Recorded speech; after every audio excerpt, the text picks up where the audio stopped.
Well, I'm not going home.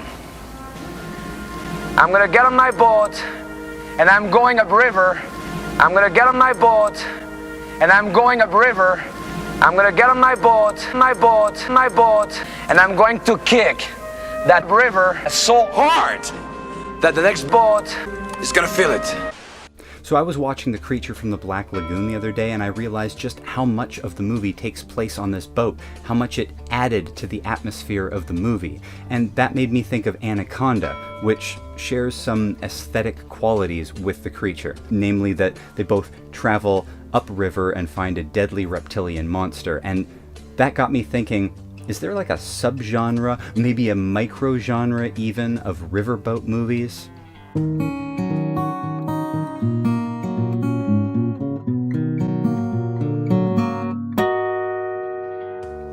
What defines a riverboat movie, and what's the appeal of watching one? I'm going to try and answer some of those questions and list them all if I can. If I miss a good riverboat movie, can you just post it below in the comments? But we're going to need a few guidelines first. The majority, or at least a large portion of the movie, needs to take place on the boat. That's a given. I'll try and give examples of the screen time spent on the boat for each of these movies so we can gauge just how riverboaty they are. And it can't just be any kind of boat. Titanic doesn't count. It's not a riverboat. The boat from Jaws is a pretty good boat, but it's not in a river. It can't be James Bond racing up the Thames in a speedboat. This needs to be a leisurely drift down the river. Up the river? Riverboats have shallow hulls for obvious reasons, and they got their start as paddle steamers and rafts, but we can be flexible about the type of boat. Steamboats, ferry boats, or modern diesel-powered tourist transports, it doesn't really matter. I just wouldn't count Deliverance, even though it would check most of the boxes, because I don't think a canoe or a kayak is like a riverboat, even though they're technically a boat that goes on a river. Riverboats are not any kind of uniform design or make. The boats are designed for the rivers they're meant to travel and can be made of almost anything. Their width or depth or weight or sturdiness is going to be determined by how fast the river is or what kind of curves or terrain they might encounter. That gives riverboats the ability to have a lot of personal charm as well. While today we use riverboats for more luxury and tourist fare, historically riverboats have been essential for moving cargo and passengers fairly cheaply to places that might otherwise be inaccessible without greater effort or cost. Part of the riverboat aesthetic that you're going to find in all of these movies is the group hang time you get when you have like these long periods of time together, talking, building suspense, pitting characters against each other, anticipating what comes at the end of this slow, placid journey up or down the river. Now let's also say, for conceit of this microgenre, that the plot of the movie should feature travel upriver by boat as a main component. This sounds obvious because of the time component, and this is more for bonus points really, but if the plot is wrapped in the boat journey, so much so that the plot doesn't really work without it, that would just make it an entirely different movie, then we know that we're in the right venue. Now this is tough because riverboat movies are non-genre specific, and what I mean by that is Anaconda is a horror movie about a giant killer snake, and Death on the Nile is an Agatha Christie whodunit murder mystery, but both take place on a riverboat. Both also feature in exotic locations, so I think that should be a component for consideration on this list for a couple of reasons. First off, why would you want to watch a riverboat movie? What's the allure? I guess it's the same as it would be in real life, right? An exotic mode of travel, romantic slow ride through an often deadly jungle, the way it compresses the drama and confines it to this limited location even though the scenery is still changing. This is especially effective for Christie's Death on the Nile, as it worked similarly in her Murder on the Orient Express, where the story was confined to being on a train, or the way that Die Hard confines you to Nakatomi Tower. I think that this is also well exemplified in The Creature from the Black Lagoon, or more precisely how its sequel, or third and final movie of its run, The Creature Walks Among Us, which takes place back in the city, it sort of illustrates what happens when we're not on the Amazon River. It's not nearly as romantic, it's not as exotic, mysterious, adventurous, or evocative. The second reason I think that exotic locations should be a defining feature of our riverboat movies today is because if I included all of the American productions from the 50s and the 60s, this would get out of control, and no longer could this be considered a microgenre. A microgenre can't be more than, like, I don't know, 12 or 15, whatever fits into the length of one of these videos. It's unfortunate, and it's a bit of a cheat, because I'd actually consider most North American riverboat movies exotic in the sense that a large portion of those movies take place during the Civil War, before or after, and that historical setting does make the entire adventure feel distant and alien to modern-day viewers. For example, I wanted to include Maverick from 1994, which spends the entire last third of the movie on a paddle steamer with a poker tournament on board.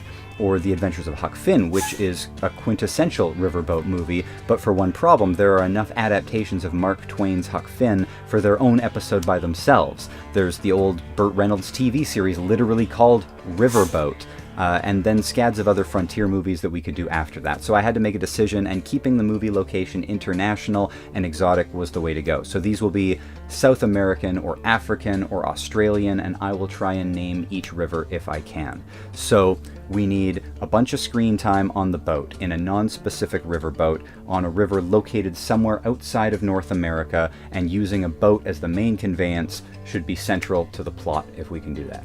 Now, I've already mentioned Creature from the Black Lagoon, Anaconda, and Death on the Nile, so let's start there and then we'll look at a few others.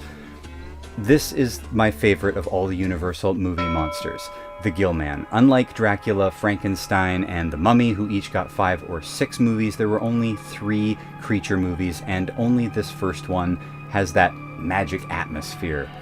The monster suit is exquisite, and the underwater photography is great. For the tropical aspect, the Black Lagoon is located somewhere in Brazil, in a tributary of the upper Amazon River. It actually shares some similarities with the first Jurassic Park film. They both open on archaeological digs, they both feature a rich older man approaching a scientist couple to see if they'd be interested in his project, and what gets them on board is the possibility of seeing a reptile that shouldn't exist by all current understandings of science. That might all just be coincidence, but even if Steven Spielberg was not directly influenced by Creature from the Black Lagoon, Guillermo del Toro absolutely was when he made Shape of Water.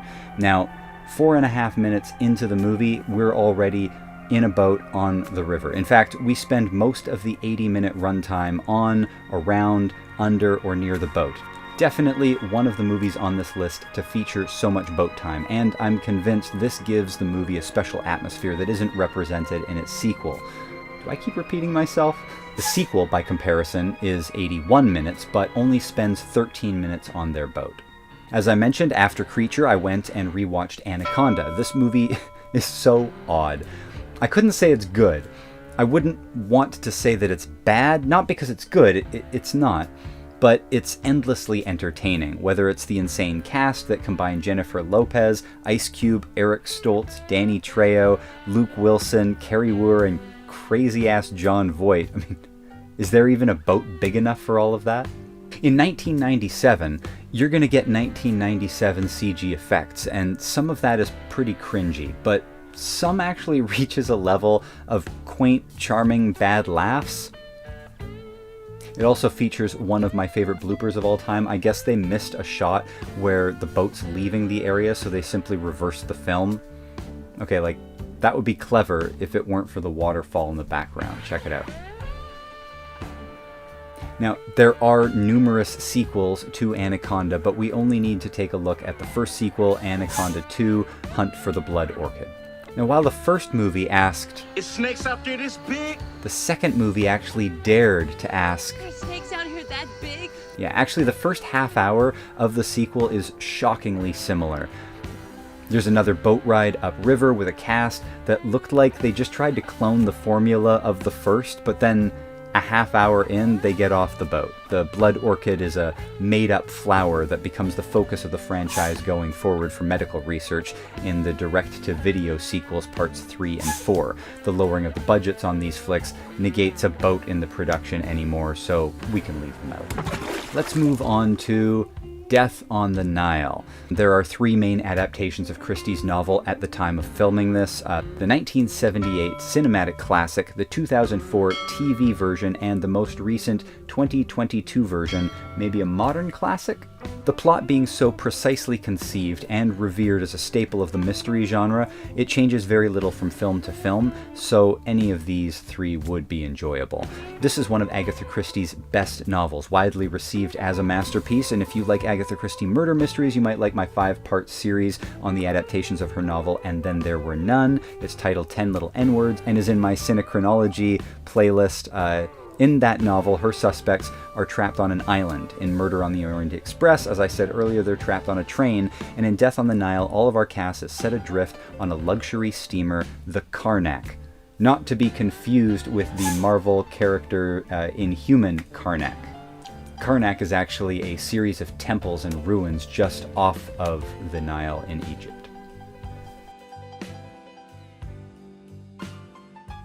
This is a character piece, a whodunit mystery, and it's a slow burn, but exactly where you want to be to hang out with Detective Hercule Poirot. The Peter Ustinov version from 1978 was 140 minutes, 100 of which is on the boat. The David Suchet version is 101 minutes, 72 of which are on the boat, and the Kenneth Branagh version from 2022 is 126 minutes, with 86 of that on the boat. Now, I think one of the main appeals of the Ustinov and Branagh versions is the impressive casts of either film. In the 78 version, we get Angela Lansbury, Maggie Smith, David Niven, George Kennedy, Mia Farrow, and Bette Davis.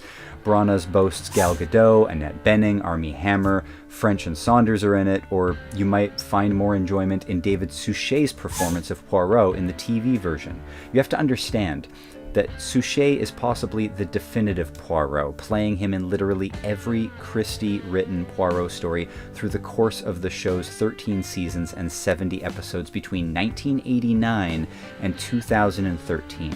It's an incredible feat, and the TV series is no slouch with its cast that includes Emily Blunt. Emily Blunt is no slouch. She's also going to be featured in our last movie at the end. Can you guess what it is? Super obvious. Stepping into the action genre for a minute. For some reason I thought there was a bunch of time on a riverboat in Rambo 2, but even though they did travel upriver in the boat, the entirety of that screen time was like 9 minutes, and that's only 10% of that movie, so maybe not the best example. But Rambo 4, simply titled Rambo in 2008, spends much more time on his boat. This time he's the boat captain, and we go upriver a couple times with him. First, to take the well-intentioned but naive missionaries from Thailand to Myanmar on the Salween River. The Salween River. And then a second time with a band of mercenaries who are hired to save them when everything goes sideways. This makes the boat essential to the plot. The location being Thailand and Burma is pretty exotic. And all told, we get 31 minutes on the boat, which is 30% of the movie. That's not too bad. Alright, Tarzan. You might not think of Tarzan right away when you think of the genre of riverboat movies, but in the 2016 Tarzan movie, about 40 minutes in, Hans Landa kidnaps Margot Robbie and sticks her on this riverboat, and the rest of the movie just becomes this long chase scene for the next hour while we don't spend all of our time with the villain and the damsel in distress on the boat. They are central to the plot of the movie and in it for a full 60 minutes, tipping us over the halfway mark for the movie's full 110-minute runtime. And of course, being a Tarzan movie, we're also in Africa on the Congo River again. So this really ticks a whole bunch of the boxes for screen time, location, and plot, although there's also a train in the movie, and I guess if we just put Christoph Waltz and Harley Quinn on the train, it wouldn't really alter the plot in any kind of disastrous way, but whatever. It's not much of a hangout on the boat type of movie either, but half the runtime dedicated to chasing this boat, I think that's enough. It qualifies.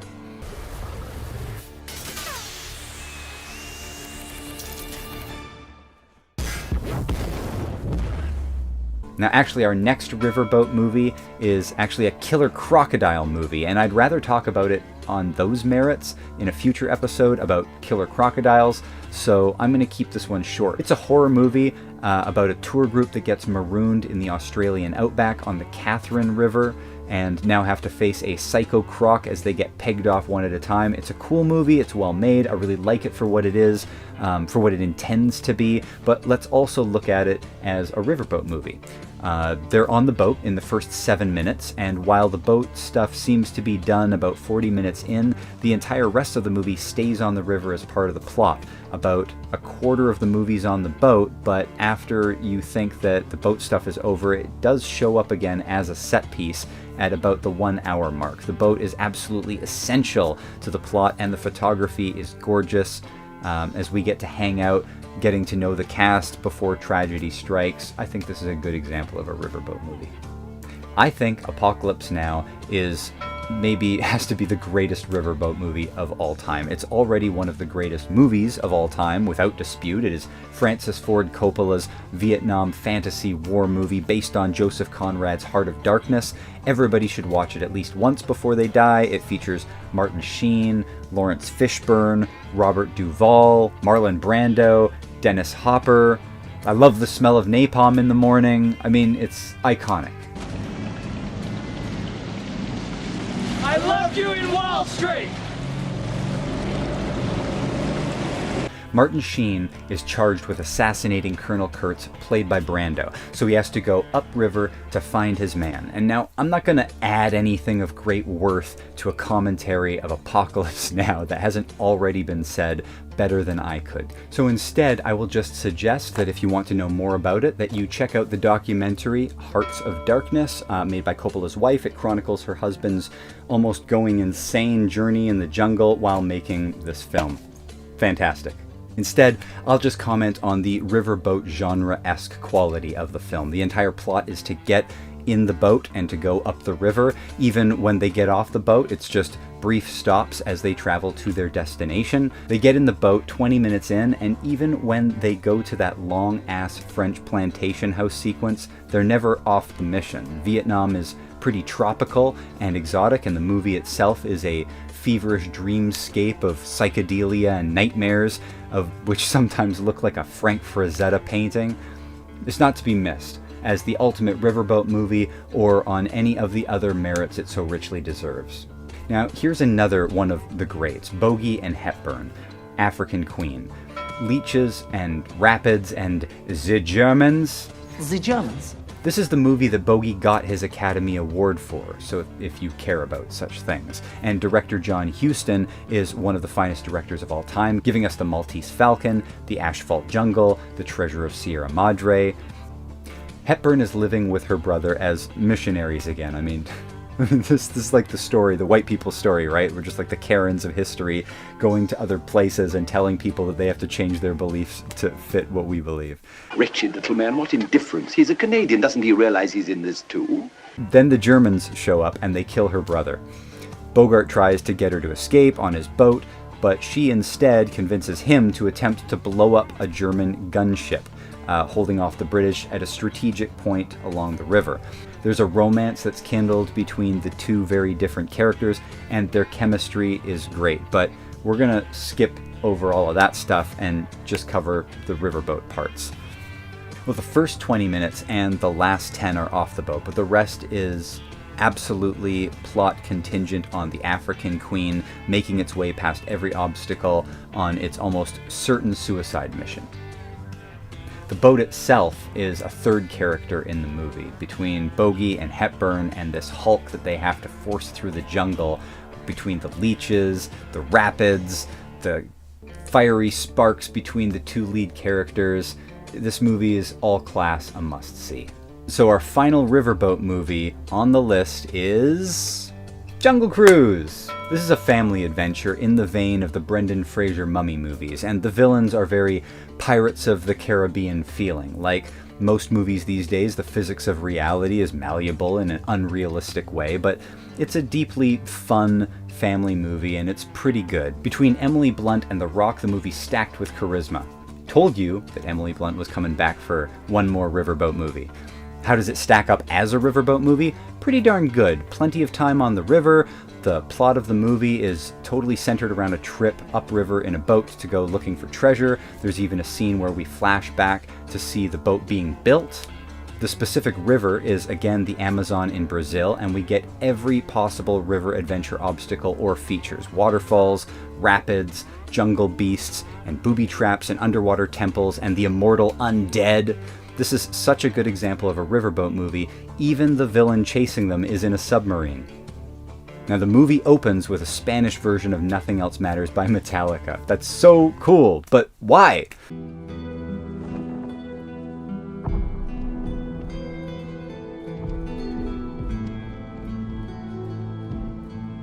How much did that cost, and how many people even noticed? I mean, aside from every single Metallica fan, obviously. Now, this is by no means a definitive list. These are the only examples that I could find, but if you know of any Riverboat movies that fit the criteria that I missed, put it in the comments below, and I will see you next week.